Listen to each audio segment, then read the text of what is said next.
Welcome to Larry's Library, and this time we are taking a look at Maestro by Peter David Omnibus.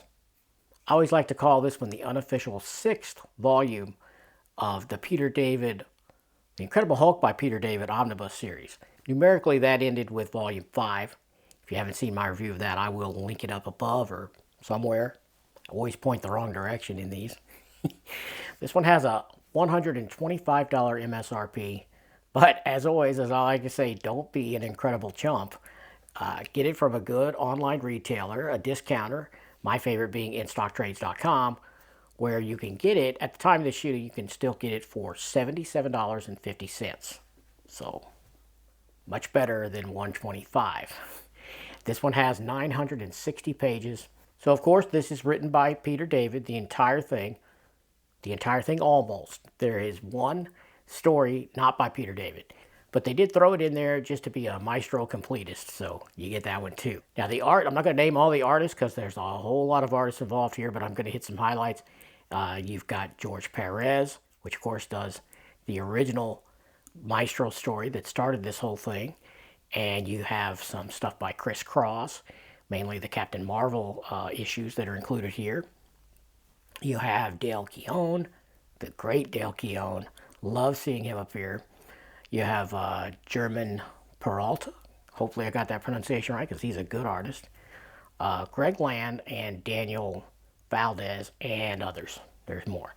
So, to the uninitiated, you might be asking, what the heck is a maestro? Well, maestro is a master of something.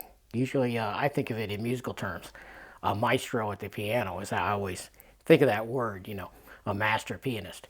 But no, in this case, this is an alternate reality future where the Hulk becomes completely evil and just goes over the top and becomes a dictator in a post-apocalyptic world. He becomes the grand poobah, and what he says goes, and he is just completely relentless. He's basically an evil character. This is in many ways, it's what if the Hulk became an evil bad guy and stayed that way. That's Maestro. Oh, this one collects, let's see, I got my notes in front of me here. It collects Hulk, Future Imperfect 1 and 2.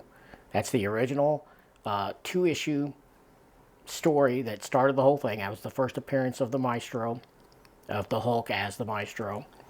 And it also collects Incredible Hulk 460 and 461.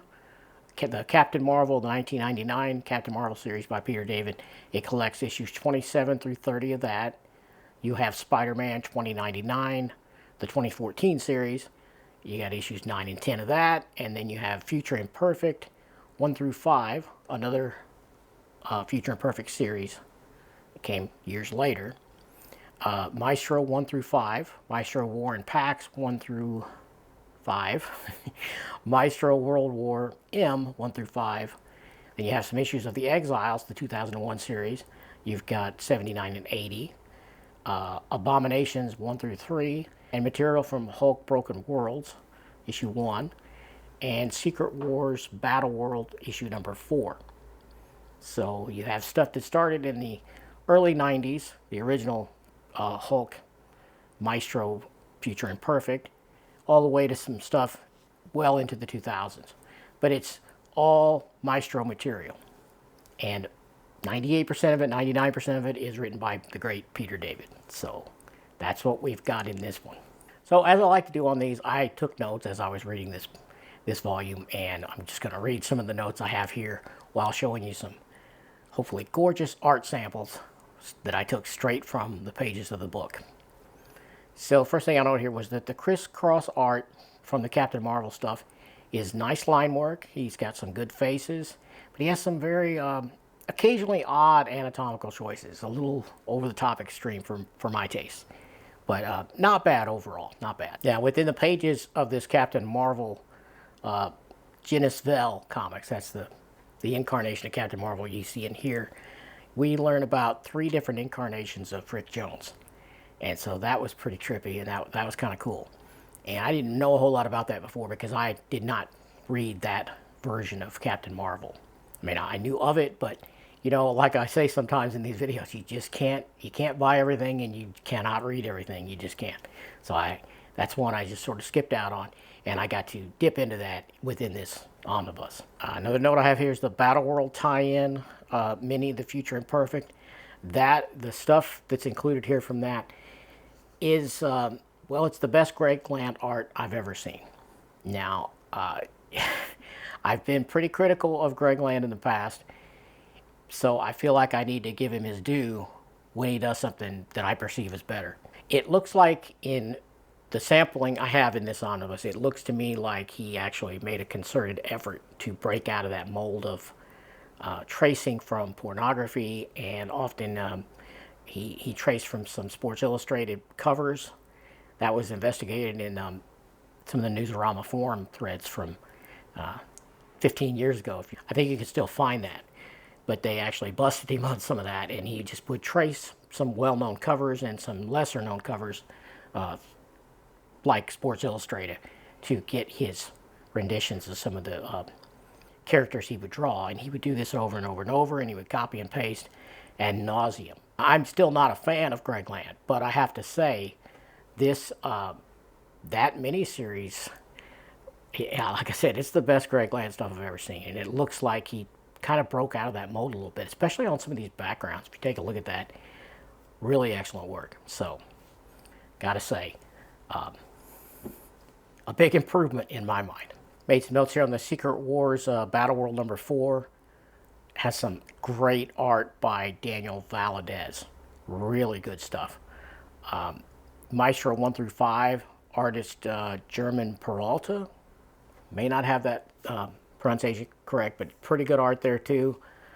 Some sections in that are by the great Dale Keown, which is always great to see. Excellent stuff there.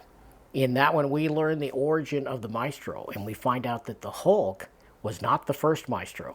And so that was really cool. Really good stories here. War and Pax had great art throughout it. Oh yeah, that was fantastic.